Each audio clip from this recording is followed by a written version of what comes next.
Hello and welcome to episode number 353. This is a premium episode of the Project Management Podcast at pm-podcast.com, and I'm Cornelius Fichtner. Thank you for being here and for supporting the podcast. If our first discussion about Enlightened Project Management with Joe Dramisi didn't give you enough ideas on how to be more mindful and enlightened in your day-to-day work, then keep on listening, because after a quick review of the Enlightened Project Management concept, Joe is going to first talk about two more easy-to-apply techniques, and then we are going to go through about a dozen or so tips that I have selected from his book, all geared at helping you to increase your leadership skills. So let's get going and enjoy the interview. The Project Management Podcast's feature interview. Today with Joe Dramisi, author, speaker, and project management trainer.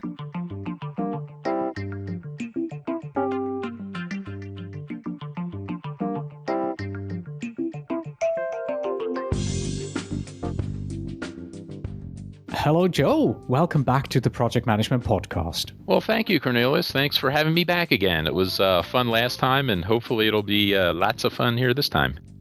Okay, so for our listeners, quick recap. Please remind us, what is Enlightened Project Management? Sure, and Enlightened Project Management is a concept I came up with to help people get the most, I guess, out of their workplace experience, to have a happy, rewarding, productive workplace experience. And by doing that, you'll do a better job, you'll be more successful, your organization will be more successful, your company's clients and customers will be happier, and it works very well all the way around. So that, I guess, is the main purpose of Enlightened Project Management. And what are the main traits of an enlightened project manager? So we define an enlightened project manager then with 6 different characteristics. The first one being having a solid foundation in both the hard skills and the soft skills, and developing that foundation through a combination of experience and training. So that would be the first characteristic. The second characteristic then is to have a dedication or a commitment to professional and personal growth on your own. You should be learning throughout your life, and an enlightened project manager would strive to do that. The third characteristic would be a true belief and commitment that people really are the most valuable asset that your organization has. And as an enlightened project manager, you should be doing everything you can to help those people develop, to be as successful as they can be.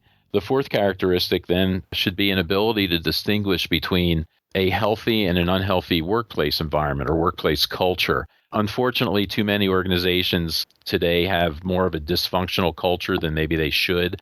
As an enlightened project manager, you should be able to recognize these things and do everything you can to help your company develop and maintain a healthy workplace culture. The fifth characteristic is a commitment to take a stakeholder relationship management approach to all your interactions with the various people that you have to interact with during your project work. And by that, I mean take a win-win approach to things. When you're interacting with a stakeholder and you've got to make some decision or do something, you should go at it with the idea that I want to come up with a solution where we both win, where you try not to pit one against the other or have one win at the expense of the other. So that would be the fifth characteristic. And then the sixth characteristic is to have a commitment to be a contribution, I guess is a way to word it. When you interact with someone, go at it with the intent that you want that person to really come away with a positive interaction, to walk away saying, boy, that was just a great interaction. I'd like to work with that person again in the future. So those are the 6 characteristics that we would try to strive for as an enlightened project manager. At the end of the first interview, we looked at an easily applicable technique for enlightened project management. It involved inductive and deductive communication techniques. There are 2 more, and we want to go and jump right into those right now. The second technique that you would like to discuss with us relates to the use of stories. Tell us about that. Okay. Actually, there's dozens more, but we'll narrow it down to these 2. So we'll talk about stories. Stories are something that all of us do. This, again, is another example of emotional intelligence. Emotional intelligence or getting a good understanding of that is one of the key things that I say you should be doing as an enlightened project manager. And emotional intelligence is, I guess, an easy way to describe that is understanding why people, and that's people including yourself, behave the way that they do. Why do they do the things they do? This thing with stories is a very common thing that pretty much all of us do. If Cornelius says something to me, for instance, I will perceive or hear what he says. I will generate a story in my mind explaining why Cornelius just said what he said. That story will generally generate an emotion or a feeling in me, and that feeling will drive my response back to Cornelius. People that study this sort of thing say that that story you tell yourself is wrong about 75% of the time. So that means your reaction back is probably not exactly right about 75% of the time. When I was working for companies doing this, unfortunately, I was pretty bad at this. I think I was so bad at the story thing that I actually used to think it was a gift. I used to think that I always knew why people were doing what they were doing. And for some reason, it seemed to be directed at management more than it should be. And management always seemed to have an ulterior motive in my mind. And of course, I was wrong most of the time, and I'm sure it caused me a lot of problems.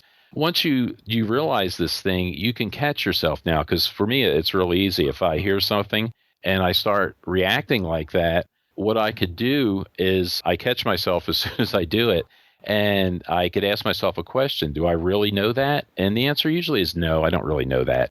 And I'm telling myself a story so I can catch myself before I do something that's, I don't say inappropriate, but before I respond in a way that wasn't maybe the best way to respond. So stories, that's an example of that. The third technique is something that I don't think our listeners will ever be able to use because nobody ever needs this. It's a technique to overcoming resistance to change. All right. Yeah. How do we do it? Yeah, and that's a pretty common thing. I hear this a lot as a teacher again when I'm teaching project management things. I'll hear from students a lot. They'll ask, well, how can I apply this stuff at work? How can I get my management to do this or do that? A lot of people will have this experience where they'll go back to work, they'll see something in the classroom, and they'll recognize it as something that could be very helpful for them at work. They're having a particular issue or problem or something like that at work, and it'll occur to them that, wow, yeah, what you're talking about, I could use that. That would be perfect for us. And they go back to work and they try to suggest it to their manager or something, and they get this pushback or this resistance. And a lot of times what's happening is they're not resisting the idea so much. They're resisting a perceived loss of some sort. Sometimes people are feeling or perceiving a loss of security or a loss of control or a loss of power or something like that. And that's what the resistance is. And if you understand this, you can adjust your argument, your approach to maybe address the thing that they're resisting, as opposed to just trying to argue why your idea should be tried. You can actually get at the heart of the thing they're really resisting, because a lot of times it's not your idea. A good example, I think, when we were talking a little bit earlier on the first interview, I had mentioned a story, a homework assignment that I used to give to my students, where they would go interview a working project manager, a program manager, and then they would come back to class and we'd talk about what they found out. Well, one of the things that they would find out that was pretty consistent from person to person, from class to class, was about 75% of the working project managers and program managers that they talked to out there had no formal training, no certification, no classroom training in project management. They learned everything on the job. Well, with some of those people view their value as what they know, their experience. They're valuable to the company because of all their experience. When you go back and suggest that, okay, maybe we're doing something that's not exactly right, maybe there's a better way to do it, sometimes those people look at that as threatening, because what you're saying essentially in their mind is, well, maybe that stuff you thought you knew isn't really quite as valuable as you thought it was. And so they're perceiving a threat. And that's why sometimes you'll see that resistance to your idea. It's not that they don't agree with the idea or they're resisting that. What they're resisting is a threat to their security, basically, because in their view, you're saying the thing that they think makes them valuable may not be as valuable as they thought it was. So again, if you understand that, you could adjust your approach or your argument there to address the thing that they're really resisting, and maybe you'll be a little more successful in overcoming the resistance. So that's an example of overcoming resistance to change. We're going to stay very applicable for the remainder of the interview with lots of tips, because now we are going to open up your book, 101 Tips for the Enlightened Project Manager. I've selected a number of tips here. We're going to go through them and hear what you have to say for each of those and how we can use them and how they will help us. And we're going to start with tip number 1. Decide to become an enlightened project manager. Is this actually a conscious decision that we have to make? Yes, I think it is, because as you pointed out earlier, I think you made the comment that, boy, this seems like a lot of work. And yes, it is. And it's kind of a commitment. If it's not something you already like to do naturally anyway, then yes, it would be a lot of a commitment. There's a lot of it. You always want to be, you should be a sponge at work. You should be absorbing as much as you can, experience-wise and things. But there's a lot more to it than that. And you need to pursue the stuff outside of work. You need to pursue the theory part of it as well. We're fortunate that we live in a time when, there are just thousands probably of books on all these various subjects. We have the internet. If you look at my website on the resources page, I have a book list. And the way that came about is, I was saying earlier that I read a lot of books on these different subjects, and I would be teaching and I would be quoting in some of these books, and people were always trying to write down the authors and the titles and everything. And so finally what I did was I just started a list, and I created a PDF file, and I went back on Amazon. I copied off their little blurb about each book, and I just put all that information on a list, and that list is available for download. It's just a PDF file up on the resources page, but it's up to like 83 different books now. And again, if you browse through that book list, you'll find, 10, 12 books probably that really sound interesting to you.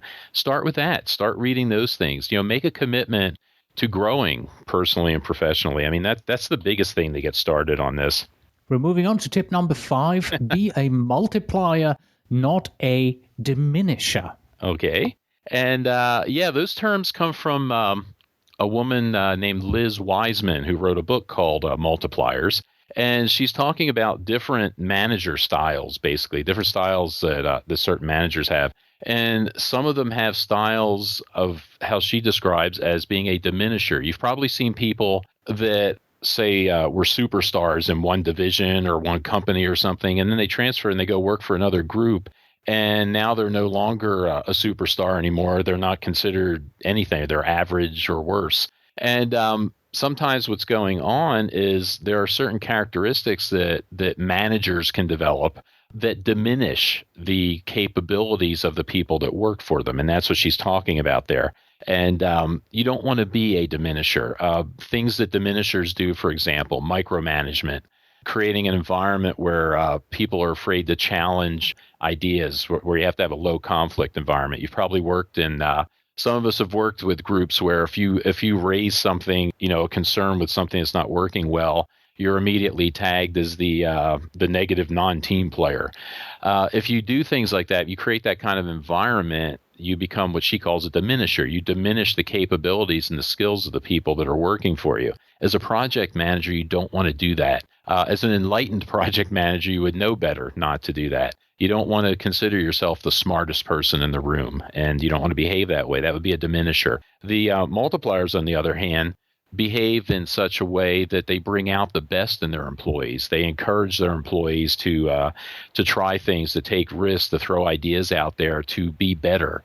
And that's what she's talking about. So having the characteristics of a multiplier. Great book. Again, it's on that book list. It's a really good read. And as a project manager, you want to be a multiplier. You don't want to be a diminisher. Tip number 10, recognize mistakes for the learning opportunities that they are. I think this is something that really, we get taught again and again and again, but it's something to remind ourselves of all the time. It's good to do. Yes, and again, that's kind of an old school attitude, this attitude about mistakes being a bad thing. I mean, obviously you want to minimize mistakes, and you certainly don't want to be making the same ones over and over again. But you have to remember that mistakes are how people learn. People always like to point out what Thomas Edison would take him 1,000 tries, I guess, to get the light bulb to work the way he wanted it to. And you want to look at mistakes as, like I said, there's something you're trying to minimize them, but when they do happen, because they're always going to happen, you want to look at them as a learning opportunity and learn as much as you can from them, and then move on. there's a tendency sometimes to hide mistakes. I know I've had that experience in the past with some managers where they felt like, if management or others saw us making a mistake, it looks like we don't know what we're doing. And so you have to hide that mistake or cover it up. The problem with that is if you cover it up or hide it, you can't learn from it. And that causes, I think, more of a longer term issue than, any negativity from just, making a mistake. So I think as an Enlightened project manager, you would recognize mistakes, for learning opportunities. Again, you want to try to minimize them and you don't want to make the same ones over and over again. But when they do happen, let's try to learn from it. Let's keep it out in the open and learn from it and move on. So that's what that tip is about. Mm-hmm. Number 18 says acceptable behavior is behavior that you accept. Choose wisely. So in other words, you're telling us the acceptable behavior, you have the power to define what is and is not acceptable. Yes, and you should. If you've worked with people that behave badly, if you've ever worked with a screamer, for instance, I've worked with people like that carry on and yell and scream and cause a big commotion, that do that in meetings and out in the hallways and things like that. It's unpleasant to work with people like that. The acceptable behavior, a friend of mine that used to teach communications would say, that's where that saying comes from. Acceptable behavior is behavior that you accept. If you have someone that behaves badly like that and you don't do anything with it, then you could expect more of that behavior because you're essentially telling them that that's acceptable. Another good thing actually along these lines comes from the Agile world. In the Agile world, they'll do things called a team contract, where the team will get together and they will write down what is going to be acceptable behavior on the team. And they'll actually write that out and post it on the wall in the common workspace. And again, that's a good way. We could do that in the traditional world as well. Sometimes you're not all co-located, so you can't really post it on the wall. But a good way to approach that is sometime in the beginning of the project or on the kickoff meeting or something, get the team together and have that discussion. Okay, what's going to be acceptable behavior within the team? What's not acceptable? And have the team discuss it. And maybe you do write it down, because with one of the things with people that behave badly like that, chances are that's not the first time they've done it. They've probably been doing that since they were 6 years old. Getting that under control is, at the very minimum, is going to involve an unpleasant conversation or an uncomfortable conversation probably. And a lot of us try to avoid those things. If you can get the team together in the beginning and hash out what they think is going to be acceptable, what's not going to be acceptable, you could utilize that peer pressure of the team to try to control that kind of bad behavior. So again, acceptable behavior is behavior that you accept. So be careful with that. Now we're going to combine two tips into one discussion point here. Tip number 29, have the integrity to stand up for your people. And then number 32, have the integrity to stand up for yourself. Yes, and that's an important thing. One of the things we haven't mentioned so far is trust. And if you don't have trust, you really don't have anything. It's very hard to do anything beyond that in terms of productivity or having a successful team environment if your people on the team don't trust you. And there are going to be times, unfortunately, in the workplace, I mean, everybody's going to have this experience. If you're a project manager long enough, you'll be in this situation where somebody on your team is going to be persecuted by some other manager or by somebody like that for something that's, not valid, say. And one of the things you need to do as a project manager, as a leader, is you need to stand up for your people when that kind of thing happens. You have to be very sure. You have to have a very solid understanding of the situation and what actually did happen. And you have to know for sure that your person is in the right. But you have to be willing to stand up for them. And I know I've seen some managers that aren't willing to do that because, admittedly, you could be, there's some risk involved there. You could be risking, ultimately your job at that company. But it's important that you do that to develop that trust and respect from your team so that they know that basically you're supporting them if something bad like that happens. And I know some people aren't necessarily willing to do it. And I think one of the things I would say to people like that, if you're not willing to take that risk and to stand up for your people when they're in the right, maybe you should consider maybe a different line of work where you're not responsible for people like that. So it's important to stand up for your team and your team members. The other half of that was it being important to stand up for yourself. And that, again, is equally important for some different reasons. But I know there were 2 times in my 23 years out there that I did not do that. And I think I was wrong each time, and it cost me both times that I did it. And the first time was in a meeting with a bunch of senior people that were my level or above. And there was a manager that was ranting and raving about our group and our project, that we didn't do this, we didn't do that. And he was really wrong about what he was doing was trying to cover the things that his group messed up. For a couple of different reasons, I did not speak up and say anything in that meeting, mainly because it was a very tense meeting, and it probably would have went badly had I started down that path. So I didn't do it. And I ended up losing the respect of the other managers and the people in that meeting, and it eventually cost me. I eventually left that company. And again, that was a mistake on my part. The second time was we had a person injected into our team who kind of was working directly for the general manager and kind of took over things, and I kind of allowed that. And that was a bad mistake on my part. And again, ended up losing the respect of the team members that I had there that witnessed that. And, at the time, there were different reasons why I thought, okay, I'll take this path instead of the other one. And it turned out to be wrong. So my advice with that tip is, you have to stand up for yourself. You have to stand up for your team. No matter what the risk is, it's probably not as great as what you risk by not standing up. So that's the point of that tip, or those tips. We're staying with the general theme of tip number 39. Develop the knowledge workers for your team. Okay, yeah, and knowledge workers, this is a term that Stephen Covey uses about people in the workplace nowadays. There's 2 ways to look at the knowledge worker. People that have to think and be creative and be innovative and use their minds to do whatever their job is. Many of us nowadays, that's what we have in the workplace. That's what we have to do. That's what the people that work for us have to do. The other context that Covey also uses with this is knowledge workers are also people that you involve in the process of making decisions, of doing things in the workplace. And they're not necessarily the same in that creative level, but you could view them as knowledge workers just the same by involving them in the decisions. I think the story Covey tells about it when he's talking about this, Stephen Covey, those of you are probably familiar with him for he wrote The 7 Habits of Highly Effective People, and that's been a standard business book for years and years. Another book he did in 2004, I believe it was, is The 8th Habit, which talks about the workplace and people's loss of voice, I guess is how he describes it in the workplace. So it's in that book where he talks about knowledge workers. And he uses an example of, he said he was doing a training for supervisors that supervised janitors and maintenance kind of people. And he was expressing his knowledge worker ideas to these supervisors, and they were saying, oh, that'll never work with these people. They're not that way. They're not educated. They're this, they're that. And Covey got them to try it. And one of the things he did was he encouraged them to involve the janitors in the decisions. Like he had asked them, who decides what cleaning supplies you're going to buy, for instance. And the supervisor said, well, we do that. The managers figure that out. And he said, well, why not involve the janitors, the people that actually use those things? Why not involve them in it?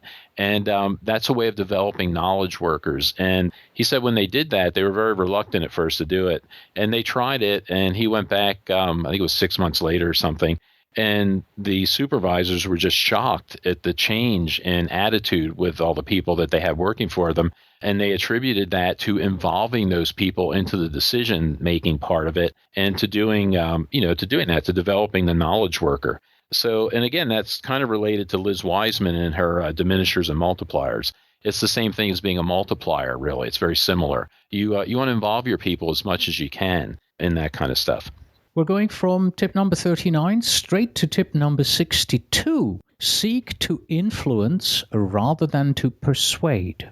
Yeah, and just a basic difference. And again, this goes back to the soft skills. You can see a lot of the Enlightened Project Management is soft skill oriented. I think part of the reason is we talk so much about the hard skills. It's more fun now to get more involved with the soft skill part. But looking at influencing rather than persuading, the difference being with influencing, you're convincing people of Let's see. It's not so much that you're convincing them to do something the way you want it to be done or to do it the way you're saying it should go. You can tell when you have influence if your team, for instance, is doing something and you're not there, and their discussion is, "Gee, I wonder how Joe would be doing. What would Joe do here?" That's influence. If you could influence your team to the point where they have an understanding of how things should be done or how things should go, and that understanding is in line with, your whole general philosophy about how you've been developing the team. That's influence. Persuasion is more if you persuade somebody to do something. And the difference is with influence, you'll get commitment and engagement. With persuasion, you'll get compliance. They'll do it, but they're not necessarily engaged or committed to do it. And that's the difference between the two things. So you should be striving to influence people rather than just to persuade people. Tip number 86, work to develop your emotional intelligence, your EQ.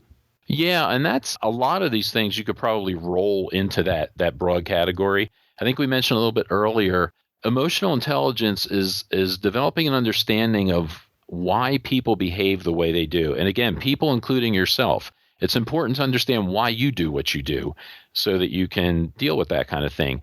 So understanding those kinds of things will make you definitely a better project manager, a better person in general. The one of the things when I'm teaching project management, usually on the last day, I show a video, and there's a man named Ben Zander, and he's written a book called The Art of Possibility, which for me was kind of a life-changing book. It was one of the main things that got me to go in the direction I'm in now. And you'll find that on that book list that I talked about as well. But the Ben Zander is a phenomenal motivator and coach and speaker. He's also the conductor of the Boston Philharmonic. And one of his videos that I show my classes, and you can find these two also on my website. There's a resources page where that book list is. There's also a link to a number of videos, a number of hard skill resource websites, and then a number of soft skill things and a number of videos. The Zander video is linked on there. But one of the things that Ben Zander talks about is he was saying that as a conductor, he said something occurred to him. He said it was embarrassingly late in his career, but it occurred to him that the conductor is the only one in the orchestra that doesn't make a sound. He says that the conductor is completely dependent for his power, his success, and all that stuff on how well he can get his players to play for him. And I show that video to project management students because I say as a project manager, you're in a similar situation there. Your success as a project manager is very dependent on how well you can get your project team to work for you, to perform. And one of the things that Zander says is if you have people, in his case, he's talking about players in his orchestra. In our case, we could talk about members of our project team. And what he's saying is if you have people that aren't performing the way you would like them to perform, then he says, look to yourself first. He said, because chances are you're doing something that's causing them to behave the way they're behaving. And that's kind of a good thing, too, because you can control your behavior. You really can't control someone else's behavior. So looking to yourself first for that kind of stuff. So that's part of emotional intelligence. And that's why it's so important to develop that area. And finally, tip number 92. Search for the third solution when resolving conflict. Yeah, and that's another one that, again, comes from Stephen Covey and his fourth habit. What he talks about, or the eighth habit, I'm sorry. What Covey talks about with the third solution is in the PMI world, they would kind of call that collaborate, I think, one of their conflict management approaches. And the way Covey describes it is if you have people conflicted over something and you're trying to find a solution, that third solution, the best way to resolve that is when you have two people conflicted over something that they're dealing with, is if you can get them to work together and come up with a third alternative. And the mechanics of doing that are that you get the first person to explain their position to the second person. And the second person can only ask clarifying questions. They can't argue or debate or do anything with that until they understand the first person's position, and then they explain it back to them. once they have that understanding to the level that the first person says, okay, that's good, you understand it, then they switch. The second person explains their position. Once both people understand one another's position, then they work together and come up with a third alternative that's different from the idea that either of the two had to start with. It's a new approach that the two of them came up with together. If you can do that, you'll tend to get the best of the solutions, and you'll also do the most you can do for the relationship between the people. And I've done it at work, and it works really well. The challenge is if you've let the debate or the conflict get to the point where it's emotional and it's a very how do I say, the emotions are running very high now, and it's in that situation, it's difficult sometimes to get people to work together once it gets that far. But if you can, you'll get the best solution. So that's the point of searching for the third solution when resolving conflict. That's the best approach if you can do it. Those were 8 or 9 of the 101 tips from your book. So I got about 90 plus to go. But overall, how do these tips help me become enlightened, these 101 tips? And again, I hope they're easy to apply things that, some of them are things that you would need to work on a little bit. Something we didn't talk about today, for instance, was framing conversations and things. But it's the same kind of, that's a tip that, okay, you can get the concept pretty easily, but it's something that needs to be practiced and worked on. But the tips that are in this, in the book, a lot of them are things that you could apply easily. Other things are things that you need to explore further, but all of them will help you to become a better project manager, a better person, and to be more successful. Because remember, the idea, like I said, we all, most of us have to work. You're going to spend a lot of time there. You want to do it as well as you could possibly do it. And at our level, it should be a happy experience. It should be an enjoyable experience. It should not be drudgery. So the tips that are in the 101 tips for the Enlightened Project Manager will help you get there. And something I say to people, there's 101 tips in there. If you pick 10 of them that really call to you, that really make sense to you, and you practice those 10 tips consistently, you will see a marked improvement in your performance and the performance of the people that work for you. I'd like to return to a question and an argument that I had in the first interview and get a little bit more clarification and maybe go a little deeper on that as well here. Many of the tips in your book, they simply seem like good, solid project management best practices. For example, here's another one, number 15. Set and maintain a sustainable pace for your project team. That seems to come straight out of Agile project management. What makes these tips enlightened? Do you give a certain enlightenment twist? Do you tell us something in the book that you talk about and then suddenly the light bulb goes off and the light bulb is the enlightenment moment? Where does the enlightenment come in for me as the reader? Yeah, I think the answer is yes, yes, yes, and no, or maybe no, no, no, and yes. The answer is all of the above to that question. A lot of these things, I think as we were talking about this in the first interview, people might say that, those are common sense things that we should all do. Yet people don't do them. Something like always having a WBS dictionary, for instance. Those of us that teach PMP exam prep and these kinds of classes, I mean, of course, that's common sense. You would always do that.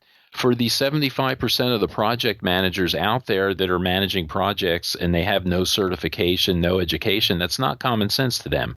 So if one of them reads this book, that might be something that would inspire them to look into that further. There was a project that I'd worked on years ago where we were building a radar, and the initial project manager, the first one, because we went through 3 of them on that project, but the first one knew enough about project management to be dangerous, but again, he learned on the job. He didn't know the fundamentals. So he knew enough to create this huge 700-line Microsoft project schedule. He did not know enough to create a WBS or know even what a WBS dictionary was. So we had tasks on that schedule. And the other thing he didn't know was to involve the project team. So he did a lot of this on his own by himself in the office. And we got, 6 or 7 months into the project, and we had tasks that were supposed to get done that had, $10,000, $15,000 associated with them for funding. And nobody knew what the task was. by the title of the task, it wasn't obvious. He couldn't remember. It made sense to him 6 months ago, but he couldn't remember what it was now. And there were a number of things we couldn't do. Nobody knew what they were. And something as simple as a WBS dictionary would have avoided that. We had major problems on that project, and that was one of the areas where we had issues. And again, because someone didn't know, this tip, which, to you or I, we would look at this and say, well, that's common sense. Of course you would do that. So, these things are helpful to people a lot of times. If somebody's telling you this thing and you didn't know it, then that's really a helpful, powerful thing. So, did that answer your question? It does, yes. Okay. To close our interview, here is the most difficult question of them all that I have for you. If you have to choose, what is the one action to take that helps you become and stay an enlightened project manager? I think tip number 2 would be the most important thing, to really have that commitment to continuous growth professionally and personally. You should always have that thirst for knowledge. You should always be taking classes. You should always be reading books. You should always be trying new things, trying to learn things, being involved with different organizations, the community. That desire for growth, I think, is the probably the most important, single most beneficial thing you can do in terms of working your way toward becoming an enlightened project manager. Once again, the book is called 101 Tips for the Enlightened Project Manager, written by Joseph Dramisi. You can find the book on enlightenedpm.com. It's on the right-hand side. You can purchase it on Amazon. It's also available for Kindle. Joe, thanks for your time. Well, you're welcome, Cornelius. Thank you. It was very enjoyable. Had a good time here today. And that was our leadership-focused interview with Joe Dramisi and his concept of enlightened project management. That's it for today. Thank you very much for listening. As always, you can find us on the web at pm-podcast.com. Send your emails to info@pm-podcast.com. And don't forget to tell me where in the world you are writing from.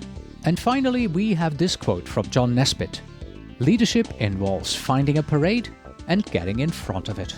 Until next time.